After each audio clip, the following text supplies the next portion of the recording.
शाम को चौक में 2-4 ज़रूरी चीज़ें खरीदने गया था। पंजाबी मेवा फरोशों की दुकानें रास्ते ही में पड़ती हैं। एक दुकान पर बहुत अच्छे रंगदार गुलाबी सेब सजे हुए नजर आए। जी ललचा उठा। आज का शिक्षित समाज में विटामिन और प्रोटीन के शब्दों में विचार करने की प्रवृत्ति हो गई है। टोमेटो को पहले कोई सेहत में भी न पूछता था, अब टोमेटो भोजन का आवश्यक अंग बन गया है। गाजर भी पहले गरीबों के पेट भरने की चीज थी, अमीर लोग तो उसका हलवा ही खाते थे। मगर अब पता चला है कि गाजर में बहुत विटामिन है, इसलिए गाजर को भी मेजों पर स्थान मिल गए हैं। और सेब के विषय में तो ये कहा जाने लगा है कि एक सेब रोज खाइए तो आपको डॉक्टरों की जरूरत न रहेगी। डॉक्टर से बचने के लिए हम नीम कौड़ी तक खाने को तैयार हो जाते हैं। सेब तो रस और स्वाद में अगर आम से बढ़कर नहीं है तो घटकर भी नहीं। हाँ, बनारस के लंगड़े और लखनऊ के दशहरी और बम्बई के अल्फांसो की बात दूसरी है। उनके टक्कर का फल तो संसार में दूसरा नहीं है, मगर उनमें विटामिन और प्रोटीन है या नहीं है तो काफी है या नहीं, इन विषयों पर अभी किसी पश्चिमी डॉक्टर की व्यवस्था देखने में नहीं आई।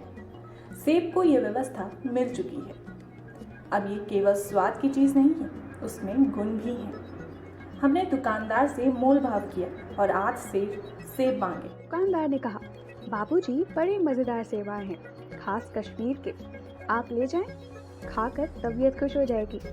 मैंने रुमाल निकालकर उसे देते हुए कहा, चुन चुन कर रखना। दुकानदार ने तराजू उठाई और अपने नौकर से बोला, लौंडे आज से कश्मीरी सेब निकाल ला, चुन कर लाना। लौंडा 4 सेब ले आया।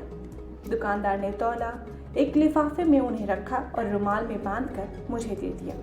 मैंने 4 आने उसके हाथ में रख दिए। घर आकर लिफाफा ज्यों का त्यों रख दिया।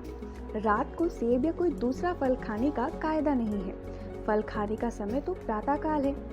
आज सुबह मुंह हाथ धोकर जो नाश्ता करने के लिए एक सेब निकाला तो सड़ा हुआ था।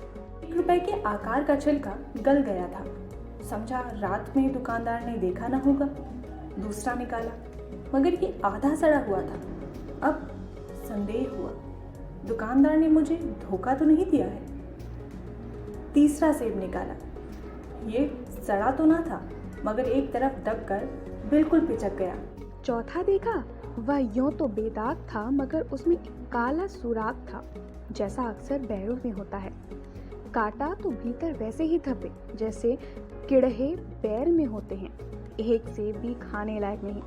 4 आने पैसे का इतना गम ना हुआ जितना समाज के इस चारित्रिक पतन का। दुकानदार ने जानबूझकर मेरे साथ धोखेबाजी का व्यवहार किया। एक सेब सड़ा हुआ होता तो मैं उसको क्षमा के योग्य समझता, सोचता उसकी निगाह न पड़ी होगी, मगर 4 के चारों खराब निकल जाए, यह तो साफ धोखा है। मगर इस धोखे में मेरा भी सहयोग था। मेरा उसके हाथ में रुमाल देख लेना मानो उसे धोखा देने की प्रेरणा थी। उसने भांप लिया था कि महाशय अपनी आंख से काम लेने वाले जीव नहीं है, न इतने चौकस है कि घर से लौटाने आए। आदमी बेईमानी तभी करता है जब उसे अवसर मिलता है। बेईमानी का अवसर देना, चाहे वह अपने ढीलेपन से हो या सहज विश्वास से, बेईमानी में सहयोग देना है। पढ़े लिखे बाबुओं और कर्मचारियों पर तो अब कोई विश्वास नहीं करता। किसी थाने या कचहरी या म्यूनिसिपालिटी में चले जाएं, आपकी ऐसी दुर्गति होगी कि आप बड़ी से बड़ी हानि उठाकर भी उधर ना जाएंगे। व्यापारियों की साख अभी तक बनी हुई थी। यूं तौल में चाहे छटाक आप छटाक कस लें, लेकिन आप उन्हें 5 की जगह भूल से 10 के नोट दे आते थे, तो आपको घबराने की जरूरत न थी। आपके रुपए सुरक्षित थे। मुझे याद है, एक बार मैंने मुहर्रम के मेले में एक खोंचे वाले से एक पैसे की रेवड़ी ली थी और पैसे की जगह अठन्नी दे दिया था। घर आकर जब अपनी भूल मालूम हुई तो खोंचे वाले के पास दौड़ा गए।